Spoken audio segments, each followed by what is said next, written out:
porque parte desta ideologia, né, dessa corrente filosófica para destruir e construir o que eles queriam construir, que é a nova igreja. Tá vendo? Ele fala praticamente não, né? Evidentemente o oposto do que esses outros dois papas verdadeiros falaram.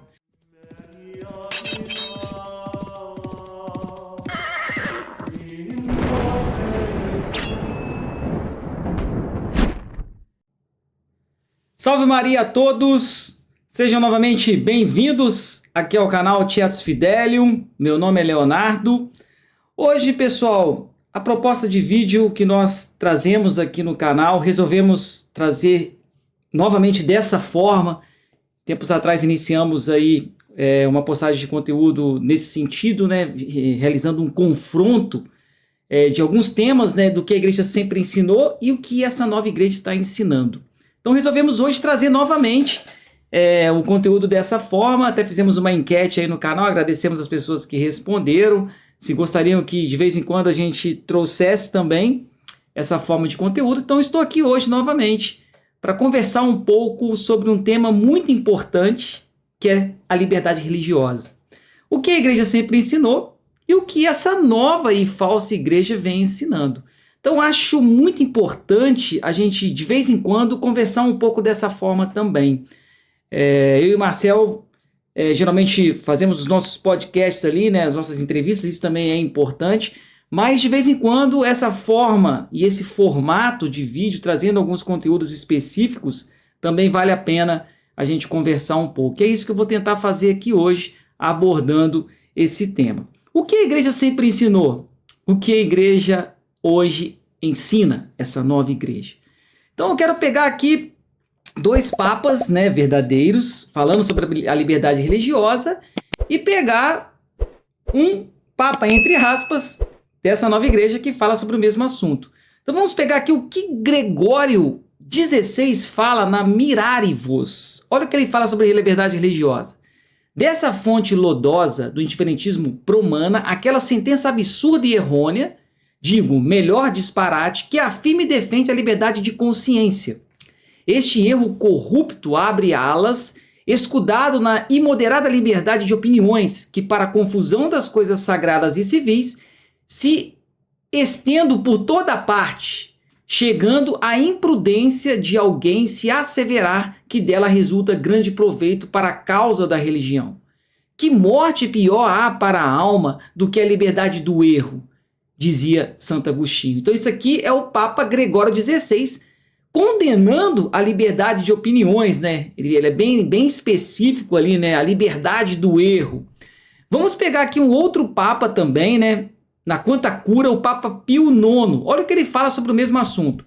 E com esta ideia do governo social absolutamente falsa, não hesitam em consagrar aquela opinião errônea em extremo perniciosa à Igreja Católica e à saúde das almas, chamada por Gregório XVI, nosso predecessor, de feliz memória, loucura, isto é, que a liberdade de consciência de cultos é um direito próprio de cada homem, que todo Estado bem constituído deve proclamar e garantir como lei fundamental e que os cidadãos têm direito à plena liberdade de manifestar suas ideias com a máxima publicidade, seja de palavra, seja por escrito, seja de outro modo qualquer, sem que a autoridade civil nem eclesiástica alguma possam reprimir em nenhuma forma.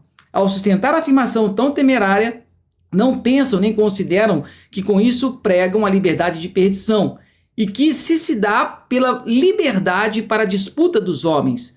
Nunca faltará quem se atreva a resistir à verdade, confiado na loquacidade da sabedoria humana, mas nosso Senhor Jesus Cristo mesmo ensina como a fé e a prudência cristã hão de evitar essa vaidade tão danosa. Então, outro Papa também condenando essa questão de liberdade de consciências. Ele até fala ali, né, de liberdade de culto também, né, que vai entrar já no outro tema, que é o ecumenismo, que está entrelaçado com esse aqui também, que futuramente a gente vai abordar também aqui, né, nessa jornada que nós estamos fazendo, né? Ele cita até Gregório XVI, que é o que a gente acabou de ler ali em cima, né? Então você vê dois papas verdadeiros condenando a liberdade religiosa, a liberdade de consciência.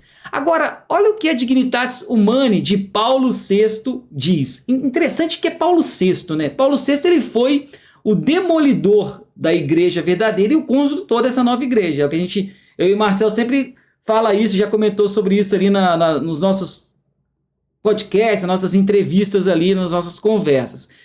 Roncalli, ele convocou o concílio, né? Ele chamou para a destruição da igreja verdadeira para a construção da nova, mas o verdadeiro construtor foi Paulo VI. Pode ver que a maior parte dos ensinamentos, das mudanças ali que vem do concílio, tá Paulo VI, né? João Paulo I, João Paulo II, Ratzinger, né, Bento XVI, Francisco, eles foram só o que propagaram aquilo que Paulo VI demoliu e construiu, né?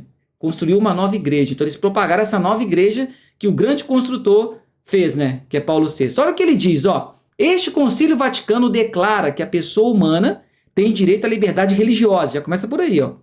Essa liberdade consiste no seguinte: todos os homens devem estar livres de coação, quer por parte dos indivíduos, quer dos grupos sociais ou qualquer autoridade humana, e de tal modo que em matéria religiosa ninguém seja forçado a agir contra a própria consciência, nem impedido de proceder segundo a mesma em privado e em público, só ou associado com outros dentro dos devidos limites. Declara, além disso, que o direito à liberdade religiosa se funda realmente na própria dignidade da pessoa humana, como a palavra revelada de Deus e a própria razão a dão a conhecer. Esse direito da pessoa humana à liberdade religiosa na ordem jurídica da sociedade deve ser de tal modo reconhecido que se torne um direito civil.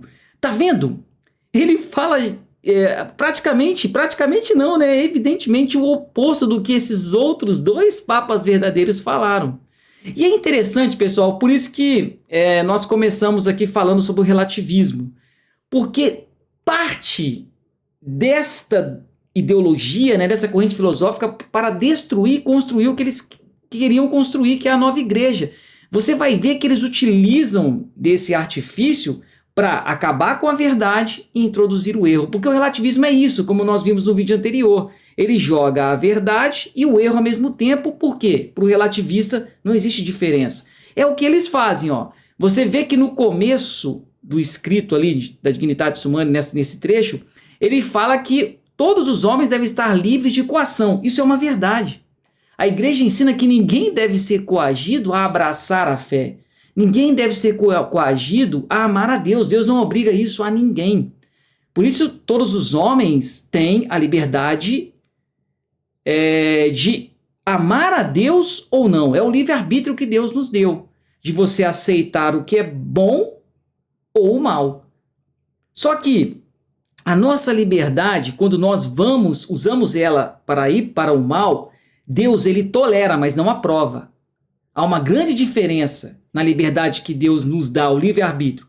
É claro que a gente pode escolher entre o bem e o mal, somos livres. Mas quando nós escolhemos o mal, Deus ele nunca irá aprovar, ele irá tolerar, na esperança de um dia a pessoa sair daquele erro e voltar para o que é certo.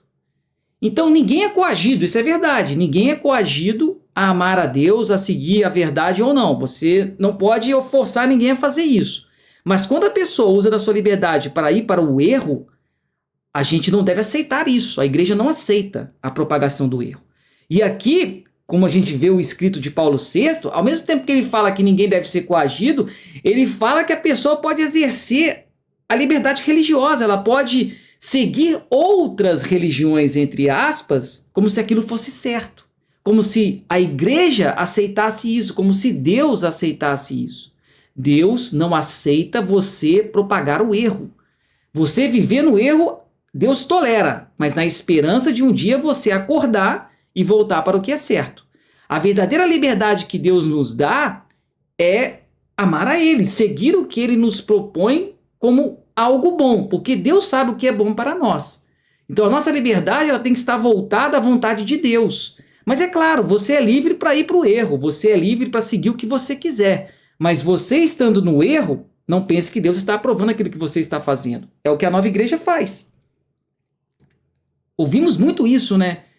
A liberdade de consciência, todas as religiões levam para o mesmo caminho, esse ecumenismo em forma de sincretismo que eles não se cansam de propagar. Isso Deus condena. quando a gente entrar na questão do ecumenismo, vai entrelaçar com isso que eu estou falando aqui também. Porque a liberdade religiosa vai entrar na questão do que eles fazem do sincretismo como se fosse o ecumenismo, né? Eles mudam os termos, é o relativismo. Como nós começamos aqui no primeiro tópico dessa jornada, vamos dizer assim, né? Dessa sequência de vídeos nesse sentido.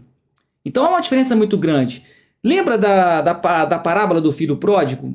Quando o filho pede ao pai parte da sua herança, para poder ir para o mundo e tentar ganhar na vida da maneira que ele queria, e não da maneira como o pai havia o instruído. Então ele pega parte da sua herança e vai embora.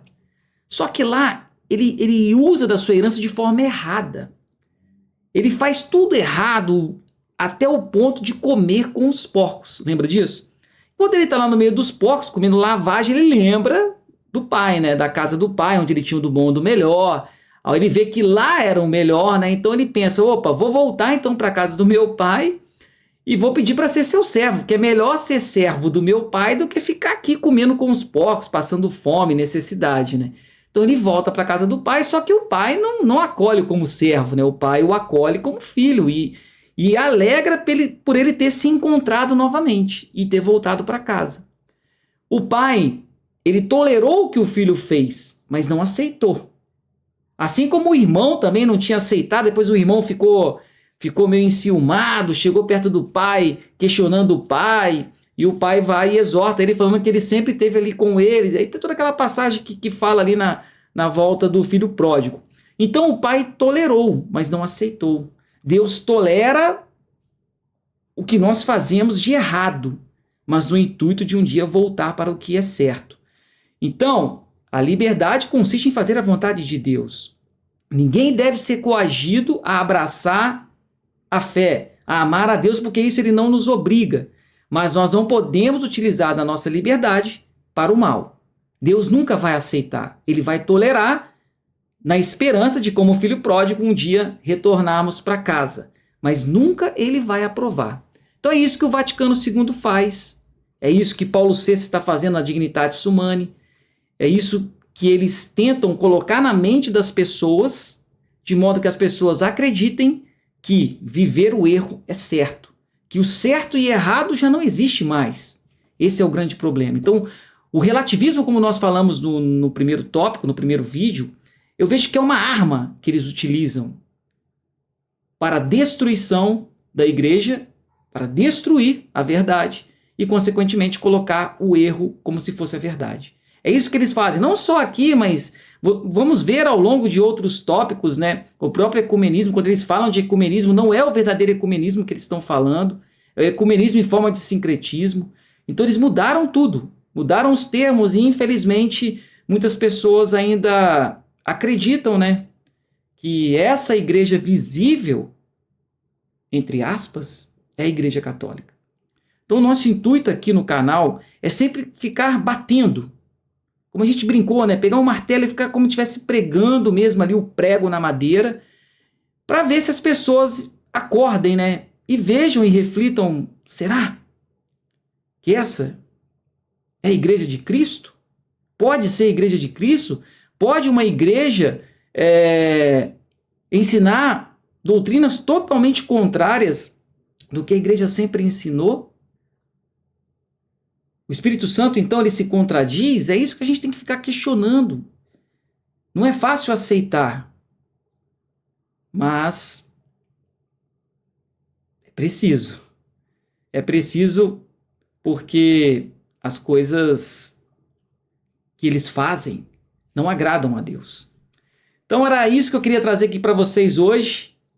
Um vídeo mais objetivo, né? Tentando ser o mais objetivo possível e mostrar esse confronto, né? De dois papas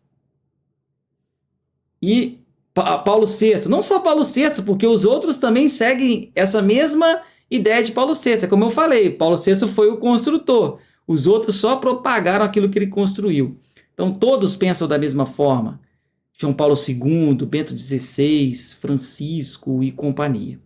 Então é isso, pessoal. Espero estar ajudando vocês com esses vídeos. Não deixe de se inscrever no canal, de acionar o sininho, de dar aquele like, é muito importante. Eu e Marcel frisa muito, né, da questão do like, para que a mensagem chegue para muito mais pessoas, tá bom? Fiquem com Deus e até um próximo vídeo, aí, um próximo encontro, uma próxima conversa, se Deus permitir. Que Nossa Senhora nos ajude, nos cubra com o seu manto e nos proteja. Salve Maria!